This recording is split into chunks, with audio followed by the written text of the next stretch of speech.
नमस्कार मित्रांनो, माझे नाव आहे फिरोज शेंद्रे आणि तुमच्या माझ्या चॅनलवरती स्वागत आहे। तुम्ही जर वनाटी परीक्षेचा फॉर्म भरला असेल तर हॉल तिकीट कधी येईल, कुठे मिळणार, हा प्रश्न तुम्हाला नक्कीच पडला असेल। आजच्या व्हिडिओमध्ये आपण फक्त वनाटीच्या हॉल तिकीटबद्दलच नाही तर आपण ती हॉल तिकीट कुठे मिळणार आणि केव्हा मिळणार याच्याबद्दल सुद्धा माहिती घेणार आहोत। चला तर मग जास्त वेळ न घालवता व्हिडिओला करूया सुरुवात। तर बघू शकता तुम्ही इथे लिहिलं आहे हॉल तिकीट कधी आणि कुठे मिळणार। वनाटीने दिलेल्या अधिकृत सूचनेनुसार अर्ज केलेल्या सर्व विद्यार्थ्यांची चाळणी परीक्षा घेतली जाणार आहे। या चाळणी परीक्षेचे हॉल तिकीट प्रवेशपत्र परीक्षा होण्याच्या 3 दिवसाआधी तुम्हाला हॉल तिकीट, जेव्हा परीक्षा आपली आहे 11 तारखेला जशी तुमची परीक्षा आहे त्याच्या 3 दिवसाआधीच तुम्हाला ती हॉल तिकीट तुमच्या साईटवर उपलब्ध होऊन जाईल। हॉल तिकीटबाबत महत्त्वाचे नियम व हेल्पलाईन।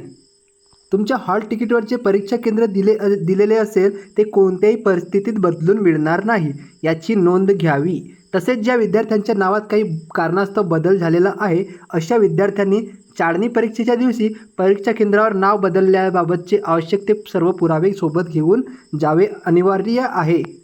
तुमच्या नावामध्ये जर काही बदल झाला असेल, तुमच्या डॉक्युमेंटमध्ये काही फरक असेल तर सगळे आपले डॉक्युमेंट्स त्या परीक्षा केंद्रावर घेऊन जावे। हॉल तिकीट डाउनलोड करताना किंवा त्याबाबत काही अडचणी, शंका असल्यास तुम्ही हा जो नंबर दिलेला आहे या हेल्पलाईन क्रमांकावर थेट संपर्क साधू शकता। तुम्ही ह्या नंबरवर कॉन्टॅक्ट करू शकता तुम्हाला काही अडचण असली तर मित्रांनो, परीक्षेच्या 3 दिवसाआधी अधिकृत वेबसाईटवरून तुमचे हॉल तिकीट नक्की डाउनलोड करून घ्या। हा व्हिडिओ तुमच्या सर्व मित्रमैत्रिणींना नक्की शेअर करा। व्हिडिओ आवडल्यास एक लाईक करा आणि चॅनलला सबस्क्राईब करायला विसरू नका। धन्यवाद।